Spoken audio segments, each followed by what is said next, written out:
my loves, welcome back to my channel. Welcome if you guys are new, and welcome back to Bookmas. I hope you're enjoying it as much as I am. Hopefully you're not sick of me yet. Today we have a very good, exciting, but also scary, really scary video for you guys. We are going to be ranking every single book I have read this year from best to worst. Now, before I get into this, please don't take this too seriously. I am someone whose opinions on things change so quickly. I often will read a book, get really excited about it, and then when I think about it more, be like, yeah, okay, it was really good, but like there's a lot of more books that have had a lot more of an emotional impact on me and have like stuck with me and all that kind of stuff. So please don't take this too seriously. And also, I really need to get better at tracking my reads. According to my Fable and Goodreads, I have read 95 books so far this year. A few of them are rereads. I only had 2 DNFs this year, so like 1 or 2 of them are DNFs as well. And in case I have for some reason forgotten to track one, I am really bad at tracking, especially say I'm on a holiday or something. I will like read books and then I'll forget to track them, so then when I get back from my holiday, like I'll have to go back and remember what I read. I have a bad memory. So if for some reason something is missing, that is the reason. Anyway, with all that getting said, let's just get into it because we have so many books to go through. So I am going from worst to best. So we're gonna get the bad ones out of the way. Not even bad, just like in my experience, I didn't have the best time reading them. And despite the fact that like some of these are quite low on the list, I still really enjoyed them. Like honestly, I didn't have that many bad reads this year. Some of them were like a 1 star, but very, very few. The rest were like 3 stars and above. So honestly, I had a very good reading year this year, and I'm very, very thankful for that. So I have everything here on my laptop. So that is what I am looking at. A new addition is my little Sony Hipper, which was in my last vlog. So at number 95, we have Flock. I actually don't feel bad about putting this one at number 95. This is the first in a series, and if I'm gonna be honest, it just isn't my kind of series. I don't know why I read it. I'd heard that it was a really addictive kind of romance series, but to me,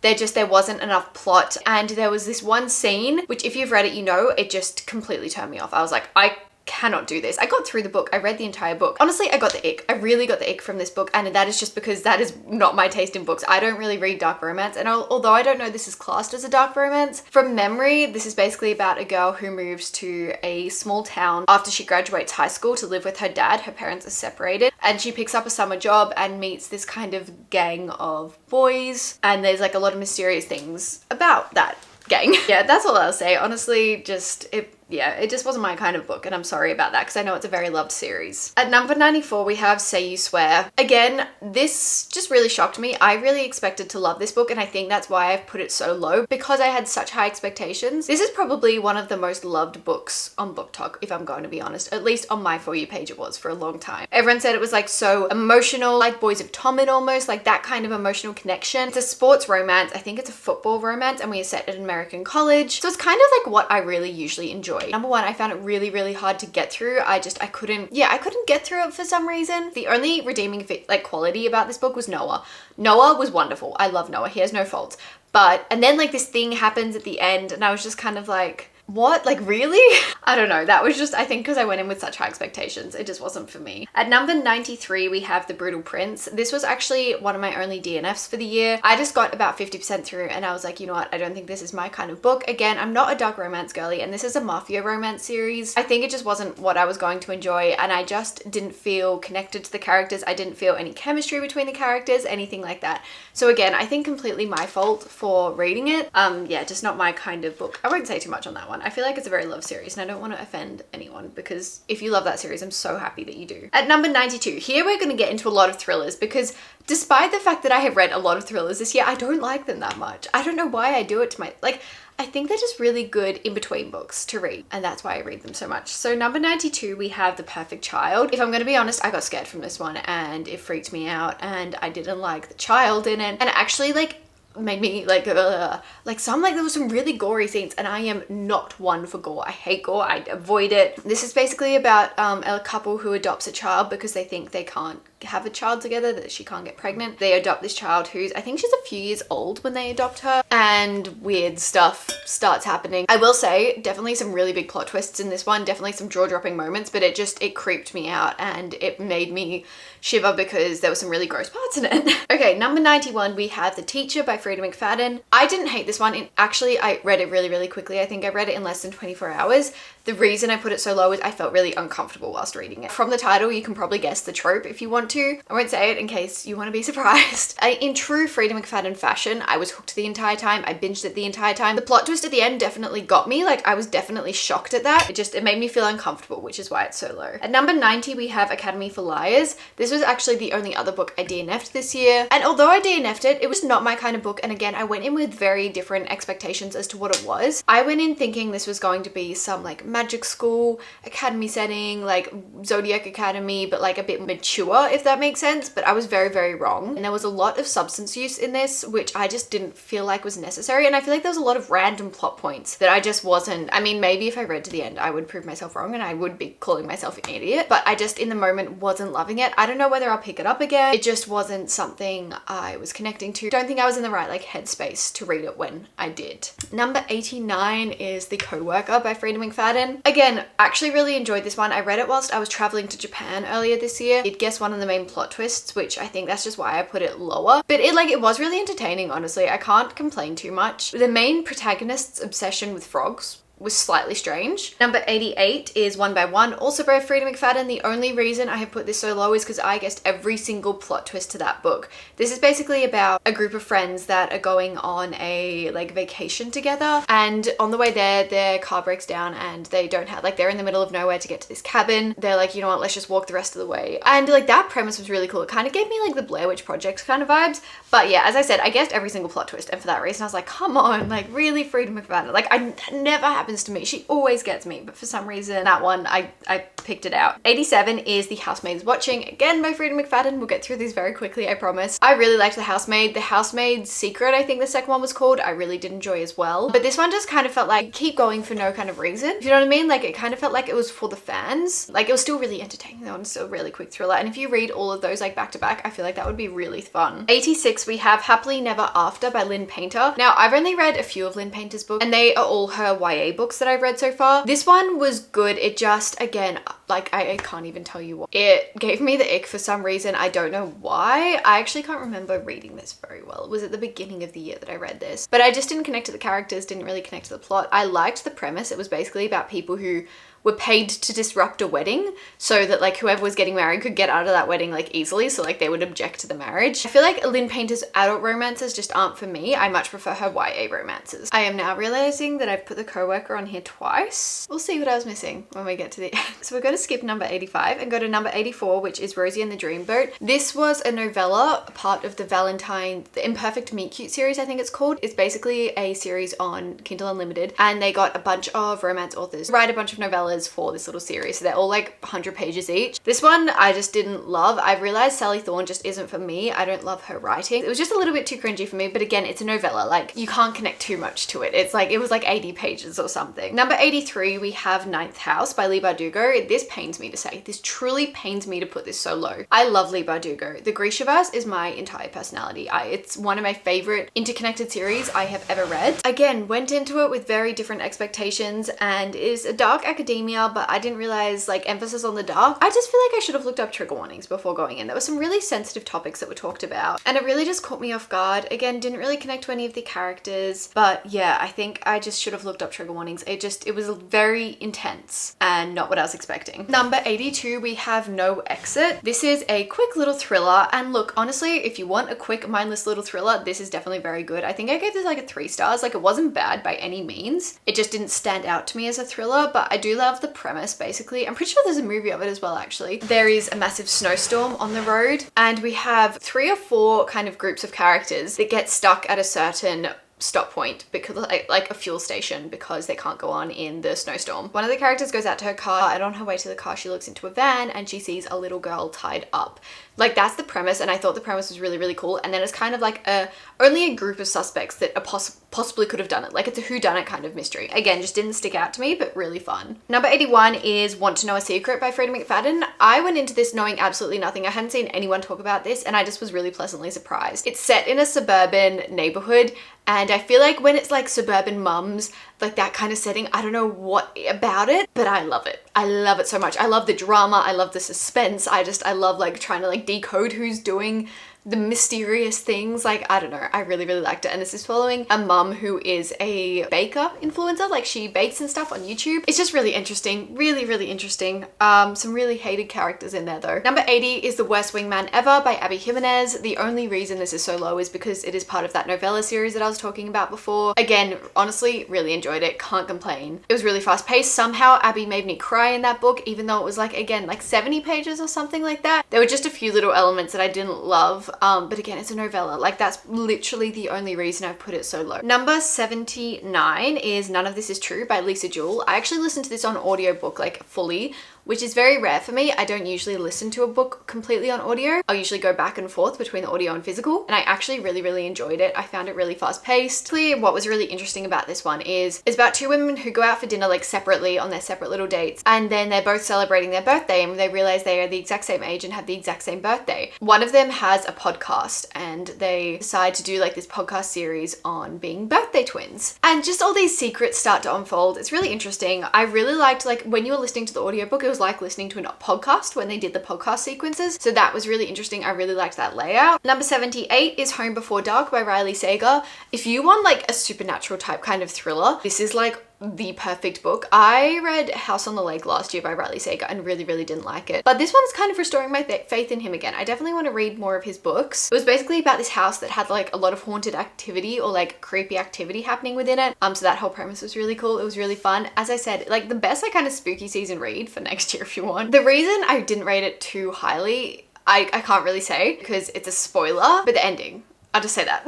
The Locked Door by Freda McFadden is number 77. This was actually surprisingly good. Again, went into this without like seeing anyone talk about it when I just needed a quick read, and I read this in under 24 hours. I found this super, super interesting. We're following our main protagonist and her dad is in jail and she is kind of haunted by his actions that led him to be in jail. Number 76, The Raven Boys. I found it really fun.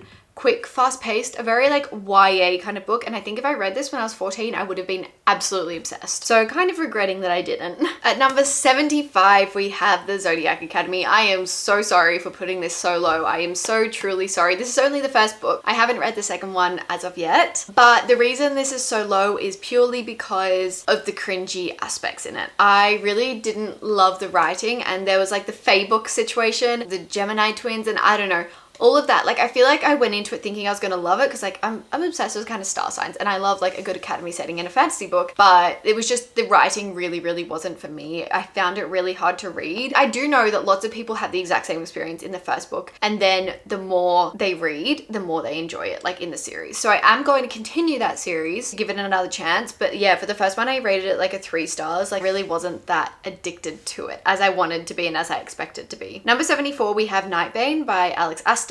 This is the second book in the Lightlark saga. I only read this very recently. I think it's in like one of my latest vlogs of Bookmas. But it was good. I just feel like this series has so much potential with the magic system, the political system, the world building, everything like that. And yet we focus on the love triangle so much. And I feel like if that was more of a subplot, it would be so much better. I'm a grim girly. I can't help it. There's so much potential with this. And I love the world. I love the setting. I love the tournament. Like, I love all that. It just wasn't deep enough. I feel like there could have been a lot more layers to it that would have added a lot. Number 73 we have Summer in the City, also by Alex Astor. This actually comes out I think in March or April next year. I was lucky enough to receive an early copy of it. If you want like a 2000s feeling chick flick, you gotta read this. The only reason it's rated down here is just because I felt like the ending was very fast and I feel like it wrapped up too quickly, whereas I feel like it could have been extended a little bit and we could have had a little bit more depth to our characters. But that was literally my only complaint. It was a very fun little read. Basically, Summer in the City is about a writer who's currently writing a movie script but has writer's block. So she gets this opportunity to house sit a very wealthy house in New York City for the summer, and so she takes it, and she happens to have a very grumpy but very rich next door neighbor. Number 72 is The Reappearance of Rachel Price by Holly Jackson. I love Holly Jackson. I'm not even gonna lie. She's one of my favorite YA thriller authors. To me, Holly Jackson is more of a series person. I feel like Good Girls Guide to Murder, one of my favorite YA series I've read. 5 Survive and Reappearance of Rachel Price kind of had the same feeling to me. I was definitely hooked the entire time, definitely read it all. But I feel like, I don't know, when she does series, you just get a little bit more depth to the story, and there's kind of more subplots going on as well. And it just like, when that all gets concluded, it feels so satisfying. Next is Psyche. This is by an Australian author actually, and this is a Greek mythology inspired fantasy romance. I will say this more felt like almost like a contemporary romance, but with like fantastical elements. moments, if that makes sense. It was very interesting to read. It just didn't stick with me. Like, it was really fun in the moment and it was very lyrical, but it just didn't really stick with me. And the love story felt like, I felt like there could have been a little bit more chemistry between our characters and that would have added a lot more. Not gonna lie, when I rank books like this, I feel really bad because there is no way I could write any of these books. I am not nearly that talented. I don't have that skill. So this is all fun and games. This isn't me actually being like, this was a terrible book, because it wasn't. I could never write something this good. They're all amazing. Next is The Boyfriend by Freddie McFadden. This was her newest release, and I was really pleasantly surprised by this. This was definitely one of my favorites by her. I felt like there was a really good amount of like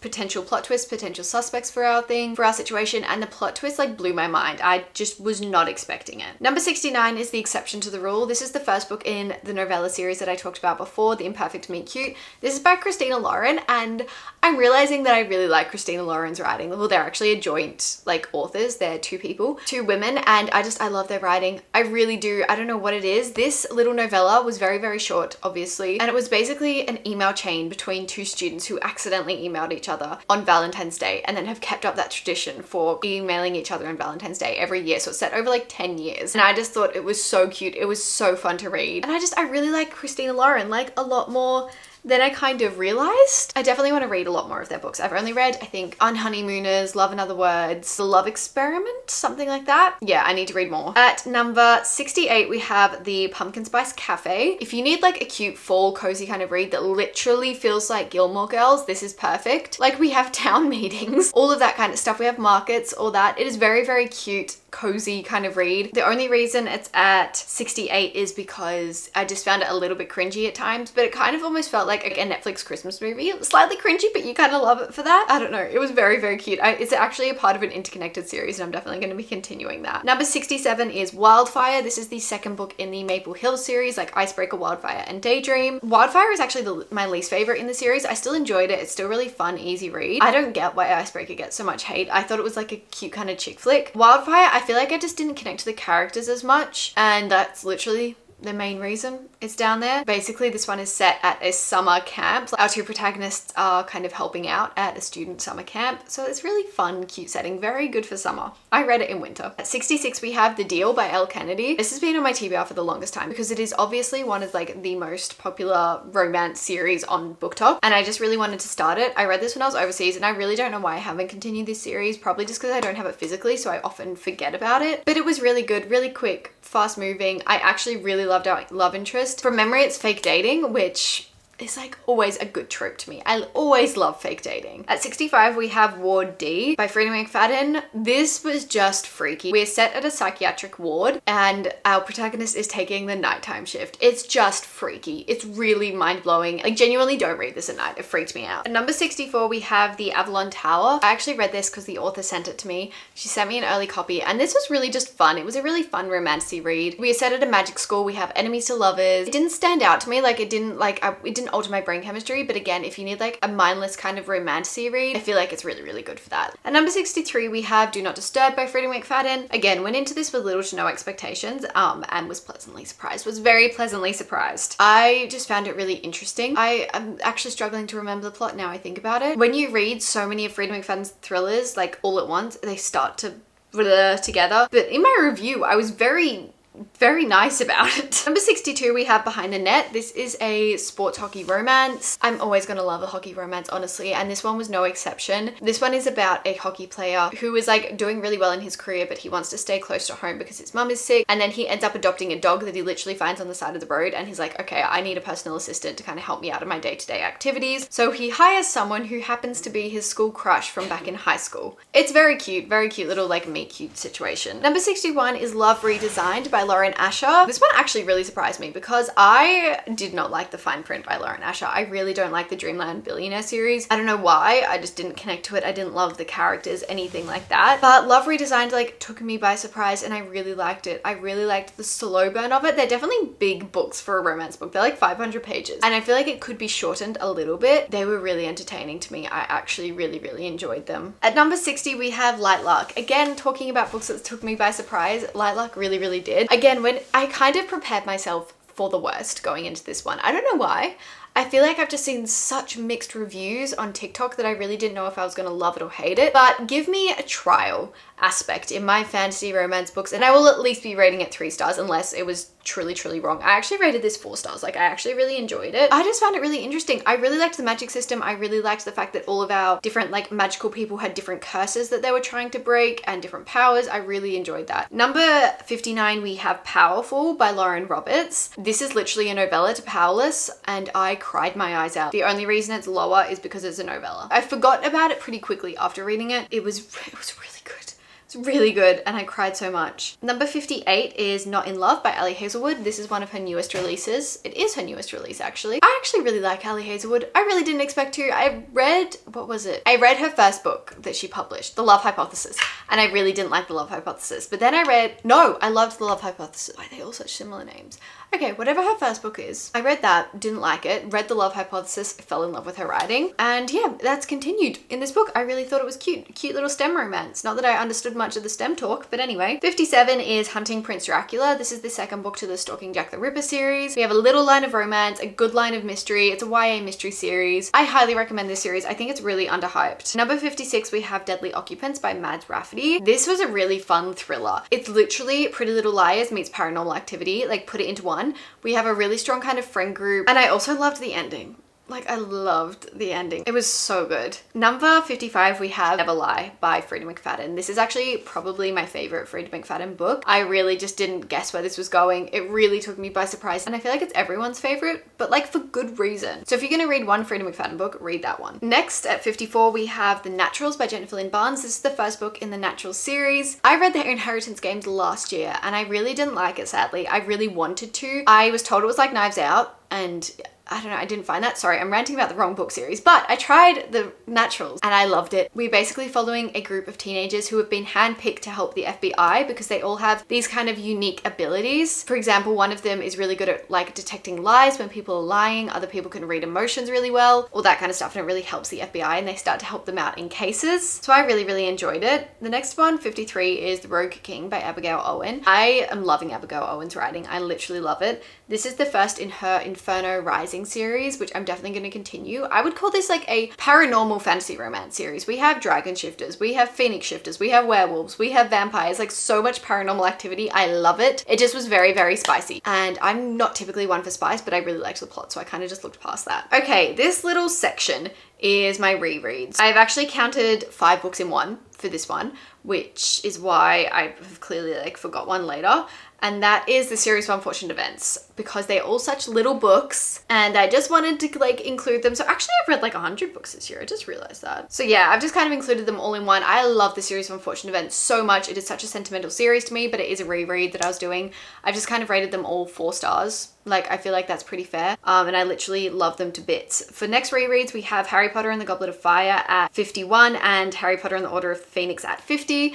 Again, rereads, love them so much, love them to death. Some of my favorite series. I do not associate myself with the author at all. I'm not even going to say her name, but this is such a sentimental series to me and I like to reread at least 1 or 2 of them every single year. Like, that's how much I love it. I am such a Harry Potter nerd. It's not even a joke. At 49, we have Phantasma. I didn't expect to love this book as much as I did. This is basically like an adult caravel, I would say. It definitely is on the spicier side. People depict it like as that's why you should read it, like the romance, but I think read it for the world. It was so interesting to me. As I said, it's like caravel, so we kind of have like this games type maze. Despite the fact that I said don't focus on the romance, I did like the romance in it. Number 48 is Daydream by Hannah Grace. This is the 3rd book in the Maple Hill series and I loved this book literally because I related to it so much. I feel like the main girl protagonist was so relatable. She was a people pleaser. She was always putting others first before herself, always trying to help people. It kind of just felt like I was reading about myself, honestly. And I found it really interesting. Number 47 is Immortal Dark. This is a dark academia fantasy romance, I would say. We are set at a vampire academy, which I loved.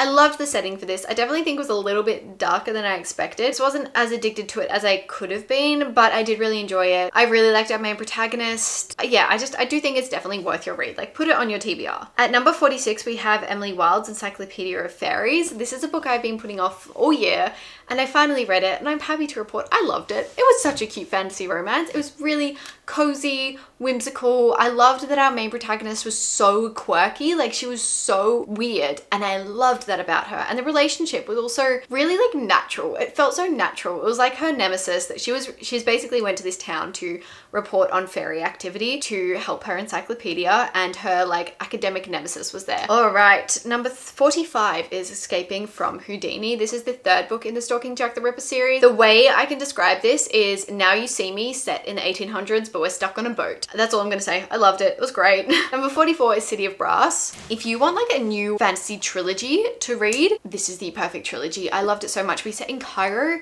and I thought that was really, really interesting. Slightly confused with the romance line. That's probably the one thing that made me not rate it higher, but I really want to continue the series. I'm definitely very interested to continue this series. Number 42, we have Wild Love by Elsie Silver. This is her first book in the... I am not going to remember this series. I'm talking about so many books. But Wild Love was really fun. It is, of course, a small town romance series. And we are actually connected to the Chestnut Springs series. You don't have to read the Chestnut Springs series first by any means, but we do have like cameos of those characters in this new series. I'm really, really liking it. The covers are absolutely stunning. I wasn't obsessed with the romance like I often am with Elsie Silver's romance, but it was still really like entertaining and fun. Speaking of Elsie Silver, we next have Powerless, which is the third book in the Chestnut Springs series. Loved it. Honestly, Jasper is like one of my favorite boys in that Chestnut Springs universe. And then Wild Eyes at 41, which is the second book after Wild Love by Elsie Silver as well. And I actually really liked this one a lot more than Wild Love. I really liked it's like city girl, small town guy. And I love that kind of trope, kind of forced proximity. I loved how like the characters grew throughout the book, and all the small town activities like the town fair and all that. It's so cozy. At number 40, we have A Study in Drowning. If you like Emily Wilde's Encyclopedia of Fairies or like Divine Rivals or anything like that, I feel like you'll really like this. Again, a very underrated fantasy book in my opinion. I feel like I'm just leaning more on this as we go, but anyway. I really loved it in the moment of reading it, and I was like, oh my god, this is so close to a 5 stars. But I think as time's gone on, I've just not thought about it as much as I expected to. Number 39, we have Killer Instinct. This is the second book to the Natural series by Jennifer Lynn Barnes. I really enjoyed this one. It is one of those series that like each book keeps getting better, which I absolutely love. Number 38, we have Love Unwritten by Lauren Asher. This is the second book in the Dreamland. I think it is the Dreamland Billionaire series. No, that's her last one. The Lakefront Billionaire series. And I really liked this one so much more than number 1. The romance in this was so cute. It's like a nanny romance, and the little boy, as soon as there's a child in the books, like when they have a cute personality, like I just am so emotionally attached to it, and like I'm gone from there on, honestly. I really, really loved it. It was so cute. Like highly, highly recommend it. Number 37 was Out on a Limb by Hannah Bonham Young. You guys recommended this one to me after I became obsessed with Abby Jimenez, and I'm so glad that I read it. I feel like this was such an inclusive, diverse kind of romance. This is like the epitome of good communication in a relationship. This is such a healthy relationship, and I feel like a lot of we need to think about this. Like it was so wonderful to see. Number 36 is All In by Jennifer Lynn Barnes, the third book in the Natural series. Won't talk too much about this one because, as I said, it keeps getting better. I felt like our characters really, really developed in this one, and the plot really developed. I'm very excited to read Bad Blood, which, spoiler alert, I haven't read yet. Number 35 was Stalking Jack the Ripper, obviously the first book in this series. It's just so far unmatched. I loved the first book. Technically based off true events, like Stalking Jack the Ripper was a real person, but the kind of plot surrounding it, the characters surrounding it, all that is fictional. So it's really interesting having like that intertwining of true things and fictional stories. And at the back, the author tells you all the elements that were true and all that were false. Number 34, we have Raelia. This is the second book in the Medoran Chronicles by Lynette Noni. One of my favorite series I've started this year and almost completed. I can't believe I've like started and almost completed a 5-book series this year. That's incredible for me. Basically, Akane, I'll talk about it more when I actually like mention it. Set at a magic school, we have just a very, very magical world, an amazing sense of found family, mythical creatures, everything like that. It's wonderful. Number 33 is Bride by Ellie Hazelwood. This is definitely one of my favorite books by Ellie Hazelwood. I'm not even gonna lie, it felt like reading a Wattpad book in the best way possible, like truly the best way possible. Vampire werewolf romance. You're either gonna love it or you're gonna hate it, but I really liked it. Number 32, we have Part of Your World by Abby Jimenez. This is like her first book in her, I don't even know what it's called, but her interconnected standalone series. It then goes on to Yours Truly and Just for the Summer. This was my least favorite in the series, but definitely still obsessed with it. So emotional, so incredible. Her writing is just wonderful, and it did embody one of my like least favorite tropes, which is age gap romance, but I feel like it did it in a really good, healthy kind of way. Number 31, we have Say You'll Remember Me by Abby Jimenez. This is actually coming out in March next year, but I was so kindly gifted an ARC for this. Again, loved it so much. Not quite as much as Yours Truly and Just for the Summer, drama, but really, really liked it. Cried a bit. Kind of felt like I was reading about myself or my situation. And for that, it was a little bit jarring, but still amazing, incredible. That was like a 4.5 stars. From here up, we're talking really good books. Number 30 is Reckless by Elsie Silver. This is my favorite in the Chestnut Springs series. Oh my god, that's what I forgot. I forgot Hopeless by Elsie Silver. Oh my god, that's what number 85 should be. We're putting it in now. I really didn't like Hopeless by Elsie Silver, which was really sad because Reckless, we'll go back to Reckless, number 30, was my favorite book in the series and I really didn't expect it to. One of my least favorite characters at the beginning of the series became one of my favorite characters. She was just so misunderstood. So misunderstood. Number 29 is The Obsidian Tower. This is a fantasy book. I would say borders on high fantasy. I really like this. This is so underrated. I've seen nobody else talk about it and I just think it is severely underrated. I picked it up at a bookstore one day. Haven't stopped thinking about it since. Number 28 is Akane. My computer died, so we've gone onto my phone. So obviously the first book in the Midorian Chronicles is just so iconic. It's such a great introduction. I will say the first book compared to the rest of the series is crazy. The series developed so quickly and it's just very nostalgic looking back to the first one. I really, really liked it. Number 27 is The 7-Year Slip by Ashley Poston. I went into this with such little expectations and really didn't think I'd like it as much as I did, but it was so wonderful. It was so emotional. I'm literally obsessed with it. I think it is one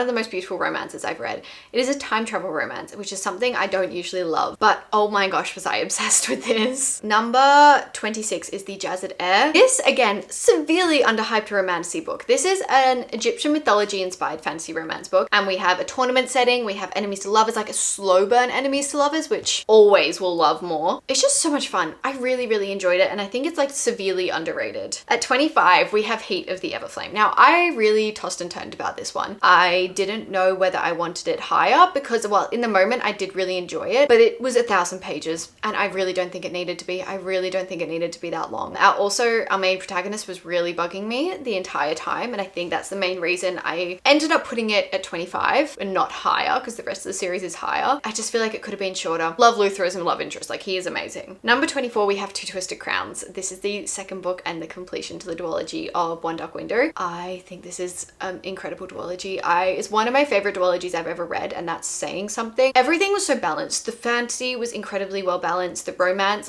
the little specks of it was so great. We also had an added POV in this one, which I feel was really, really good. I didn't love it at first, but I really grew to like it. And the whole magic system, tarot cards possessing certain powers and certain magical abilities, is fascinating to me. It will never not be fascinating. Number 23, we have Quicksilver by Callie Hart. Surprising that this is so high to me, honestly, but I loved it. I'm not even gonna lie. I really, really liked it. Literally posted a TikTok before I went into this saying how scared I was that it wasn't gonna live up to the hype, because I'd heard so many people say that it was basically a carbon copy of ACOTAR. And I was like, really? Seriously? I'm not reading that. It wasn't. It just had Frey, honestly. And I really, really liked it. I loved our main protagonist. The only thing is Kingfisher, the name Kingfisher, every time I read that, all I could think of was the bird. Just saying. Not a great name. Great guy, not a great name. Number 22 is A Gathering of Shadows. This is the second book to a Darker Shade of Magic trilogy. I just felt like our characters had developed so much in this. Our little tiny line of romance was so good in this. And it kept me on the edge of my seat the entire time. This was almost a 5-star read for me. I loved it to pieces. This was a 5-star read until I read the third one. And then I was like, oh, that's a 5-star read. Number 21 is Masters of Death by Olivia Blake. I read Olivia Blake for the first time this year and I thoroughly enjoyed her. I think she has such an incredible way of writing. It is so lyrical, yet so addictive, and the way she creates characters is extremely unique. This one we are following the godson of death. Bizarre, I know, whilst also following a vampire who is a real estate agent, and she can't sell this house because of a ghost problem. Oh my god, it's so great. Number 20, we have Funny Story by Emily Henry. This was her newest release and I really liked it. It is definitely one of my favorite Emily Henry books. I loved the whole dynamic between our characters. I loved our main love interest. He was wonderful. Read Emily Henry, please. Number 19, Just for the Summer by Abby Jimenez. Abby has a way of writing that just connects to you so quickly. And I like that all her love stories are very real. They're very realistic. They're very flawed. All her characters have problems that they're trying to work through, whether they're mental, whether they're physical. They're not a perfect human. And not in the sense that, oh, I'm quirky and I'm clumsy and whatever. They actually have real life problems. And I feel like that just connects to readers so well. And it's such a unique thing to do. Abby, I love her for that. So yeah, this was an incredible read for me. Worth every single bit of hype. Number 18, we have Dracora, which is the third book in the Midorian Chronicles. This just really took it to the next level. We had dragons, We had more mythical creatures. There were so many magical elements that were added to this that just took that series to the next level. It was insane. At 17, we have Spark of the Everflame. I really liked Spark of the Everflame. I thought the first book was really great, a really great introduction. It was one of those books that literally made me excited to pick it up. I was so excited to get back into that world. Like, I will never stop recommending this series because of the feeling that it gives you to be back in that world. At number 16, we have Metal Slinger. This is a recent read of mine. And whilst the first bit was like, it was good, it was a great romantasy, the next, like that last little section just blew it out of the park, and I was like, this is insane. This was such a refreshing romantasy read. I love it to bits. Like, I'm obsessed with it. It was just such a refreshing romantasy read, so highly recommend it. And number 15, we have Glow of the Everflame, which is the second book in the Kindred's Curse saga. This is actually my favorite of the trilogy. Well, it's not a trilogy. It's still got another book to come out. But of the 3 books that are out at the moment, this was definitely my favorite. It was a little bit longer, which I liked. I think it's because our romance line, like we got a little bit more from our romance line, which I really liked. Like, I love that it was such a slow burn. I love a slow burn romance. So yeah, it was definitely my favorite. Number 14. I am so sorry that this is so low, but Taming 7. This was my most anticipated release for the entire year. The Boys of Tommen is like my favorite series of all time. I feel like it was too short. I feel like it was 500 pages and we needed more. We needed more for Claire and Gibbsy. They deserved more. And I think the difference was this one was the first book to be traditionally published first. All the other books have been indie published and then got on to get traditionally published, but this was the first one that just went straight to traditional publishing. And I feel like too much was cut out. Like, we needed a lot more. I'm pretty sure there was rumors a good few hundred pages were cut out, and I don't think that's fair. I think we needed more. So literally the only reason it was lower was because I wanted more of them. And whilst it was incredible to be back in the world, to be back with our characters, I needed more. In case you didn't know. Okay, number 13 is Mistborn by Brandon Sanderson. One of the most incredible fantasy series I have ever read. This is such a great introduction to not only just Brandon Sanderson, but high fantasy in general. It is such an incredibly well thought out plot. And I know this is probably one of his like least complicated series, which is crazy to me. It's kind of like a high story going on. Yeah, I highly recommend. Like, it's a great place to start out if you want to get into high fantasy more. 12, we have Beartown. This was jarringly good. And it stuck with me for, I think it was like, I find it really hard to rate this book because there are such sensitive topics that are covered in it that it kind of feels wrong to rate it 5 stars, but it like haunts you. It's one of those books that literally haunts you and you can't stop thinking about it. It's wonderful and I do recommend reading it, but please look up trigger warnings before going in. I didn't do that, and we definitely have some really sensitive topics that are covered in it. 11, talking about sensitive topics, is A Little Life. The only reason this isn't in my top 10, and I purposely put it in 11, is because of how traumatizing it was. It was truly traumatizing to read. It was incredible to read. Writing was incredible. The characters, like how connected you got to the characters. I've never sobbed so much in a book. Like, it really just, it was like an out of body experience reading that book. But again, the trigger warnings were just insane. Like, there are so many sensitive topics on that, and it was such a sad book that I didn't want to put it in my top 10 because of that reason, because of how sad it was, if that makes sense. I don't know if I'm being stupid, but that's what I thought. Okay, we have made it to our top 10 finally. Number 10, Grey Veil by Lynette Noni. This is the 4th book in the Midorian Chronicles, and I bawled my eyes out. I loved this book so much. Thinking about from where our characters started to where they are now is insane. There were so many plot twists. For a YA series, it was actually really detailed, which I loved. It still feels really YA, but like was incredibly detailed. This, yeah, definitely my favorite one of the series so far. Oh my god, just read it, please. The characters in this were amazing. At number 9, we have The Games Gods Play by Abigail Owen. I don't know why more people aren't talking about this book. This was released this year, and it is a Greek mythology inspired fantasy romance. Maisie has come to join us right here. But yeah, The Games Gods Play is just one of my like absolute favorite. I don't know, it just had everything I loved, and Hades was the love interest. It was so good. Number 8 is Ruthless Vows by Rebecca Ross. This is the second book to Divine Rivals. It was one of my most anticipated releases for very early this year, and I know a lot of people didn't love it, but I really liked it. It made me cry so much. Oh my god, the characters were incredible. I just think if soulmates are to exist, it is these 2 characters, like Iris and Roman. Oh my god, I'm having a blank, but they're soulmates. Anyway, number 7 is When the Moon Hatched. Again, I feel like either people absolutely love it or absolutely hate it. For me, it was an absolute love. I love the world building. This literally felt like a high fantasy book. Like, it was at that quality, but we had a really good line of romance, and it was a really unique line of romance, which I really appreciated. I really don't understand the hate towards this. I do get that it is a little bit complicated and you definitely have to use your brain for it, but it is so worth it. Number 6 is A Conjuring of Light, the 3rd book in the Dark Shade of Magic trilogy. It literally broke my heart to leave this world behind. I love our characters so much. I love Kel, I love Delilah, but I also thought it was the absolutely best conclusion you could have asked for. Number 5, don't hate me that this is number 5, but I'm just not as big a fan of it as everyone else, and is Kingdom of Ash. I still loved it. I put it at number 5. Like, it was still that good. It was still incredible conclusion. I just don't hold the same sentimental value with Throne of Glass as everyone else does. I think because I read it so far into my reading journey. I think if I read it when I was a lot younger, it would have had an entirely different impact on me. Still, of course, I still loved it. It was a 5-star read. It was incredible. I feel like it was wrapped up so incredibly well. It made me cry. It made me, I was on the edge of my seat. It was like a 900-page book, and yet I read it in like 3 days. One of those books, like, incredible. I loved it. But yeah, sorry. I'm so sorry that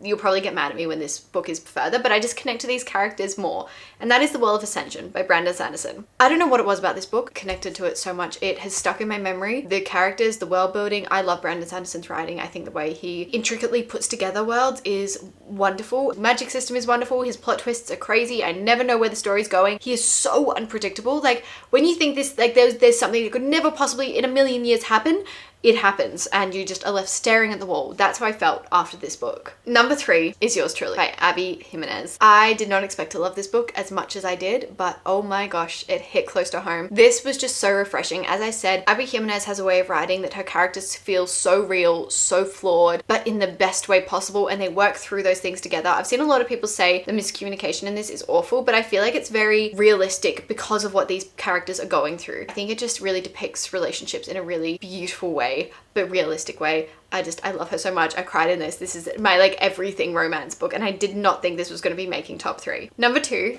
is One for My Enemy by Olivia Blake. Again, did not think this was going to be making it. I think because I went into this book with such, I just didn't expect to like it because it's a Romeo and Juliet retelling, and I usually don't like retellings, but like emphasis on the retelling, and we have witches. Just her writing is so lyrical yet so addictive. Her character development is insane. This was such a, like, I don't know, just everything happened, and I love this book so much. Truly one of my favorites that I have ever read, and I am obsessed with Olivia Blake. It is going to be one that I just reread and reread and reread. Now, number 1, we actually have a tie, kind of, but not really. Number 1, first placed, goes to Magnolia Park's Into the Dark. This was again one of my most anticipated releases for the year. I'll show you how much I annotated it. Is how much I annotated it. Can you see that? I have never cried so much in a book. Happy tears, sad tears, concluding tears. This is the final book in BJ and Magnolia's point of view. So if you don't know, the Magnolia Parks is like, it's a series, but we have 3 books in Magnolia and BJ's point of view, and at the moment 2 books in Daisy and Julian's point of view. You have to read them in order. Like, please read them in order. They're all just as amazing as each other, but this book just took the crown. This was my 6-star read. This is an infinity star read. Like, I loved this book so much. It is my everything. I like, just please read it. Please read it. These characters, my everything. If you don't know, Magnolia Parks is a series set in London. It's like Gossip Girl, but in London, and our characters are more real. There is so much drama. There is so much toxicity. Please go in knowing that. But by the time you get to this book, you are so emotionally connected to the characters. It's just insane. It is insane. The runner up to this is Binding 13, just because I reread it this year and it just hits so hard rereading it and knowing where all of our characters end up and like what they go through. And because Binding 13 and Keeping 13 is set on the same timeline as Saving and Redeeming 6, knowing Joey's story whilst reading Binding 13 and only seeing glimpses of him is like this entirely different experience. And it was like an infinity star read because of that. It wasn't when I first read it, but second time reading it, it really truly was. Again, before you go into either of these series, please look up the trigger warnings. There are a lot of sensitive topics talked about, but yeah, my infinity books, I love those series to death. They are always going to be my favorites. And that wraps up every single book I have read in 2024 so far, ranking them from worst to best. Thank you so much for watching this video. This has taken me so long, so I really hope you enjoyed it, but it was so much fun. If you made it this far, congratulations to you. Congratulations. I cannot wait to see you in my next video. I hope you're enjoying Vlogmas, Bookmas, and I will see you very soon.